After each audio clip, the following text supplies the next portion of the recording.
Salamat siya, ako'y nasa loob. Kung ako'y nasa labas ng mga oras na yun at kasama ko doon sa humanitarian ko. Lemor, sports car ko ang binenta ko, matuloy lang yung humanitarian sa binta.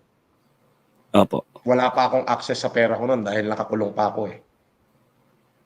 Pero dahil sa pangako na hindi pwedeng mapako, ika nga baliktarin man ang watawat, ako'y hindi pa aawat, ha? Maghalo man ng balat sa tinalupan, maggera man hayop sa gubat. Nagbenta ako ng sports car ko.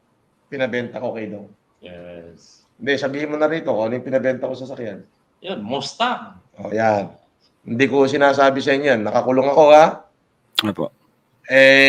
Ang Semay de Esperanza, si Ma'am Chili, nag-provide ng bigas na ganong karami yung bigas na yun. Dami, no? No? Daming bigas, no? Ako ho ay ang Marcos Foundation ay pinrobald na ho yung salamin. At ako naman ho ay ibinenta ko yung Mustang para makapagpadala tayo ng napakaraming wheelchair yun, di ba? Dami. 400.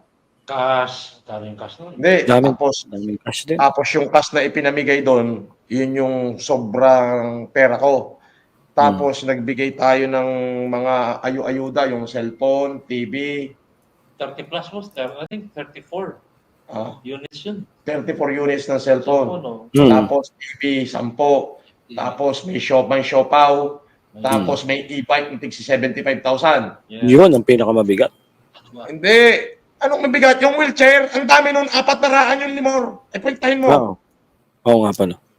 1,500, 400. Pagkano? Kaya lang, boss. Calculator. 500. Ang ina mo kumita kay Omar.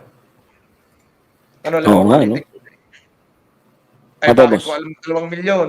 Ang pinagbilan ng Mustang ay 2.3, 300 ang natira. Ano ka ba?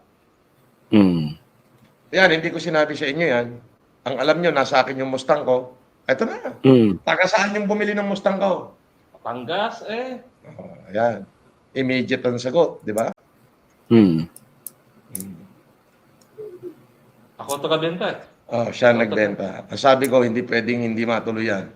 Ang Semay de Esperanza nagbigay ng 1,050,000 para sa bigas.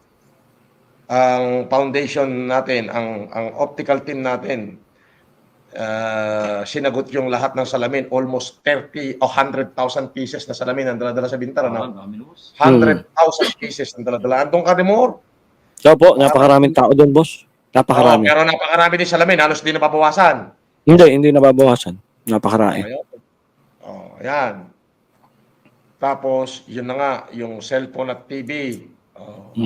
Tapos, meron pa tayong mga cash na pinamigay.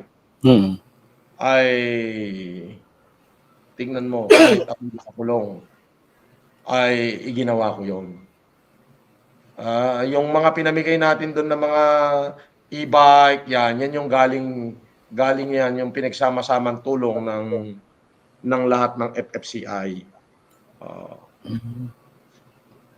Tapos meron pa tayong gift giving doon. Naalala mo yon? Meron, boss. Yung mga naka-wrapper na ganun para sa lahat ng barangay kagawad at barangay kapitan at membro ng membro ng DSWD. Alam mo yun, Rimor? Opo.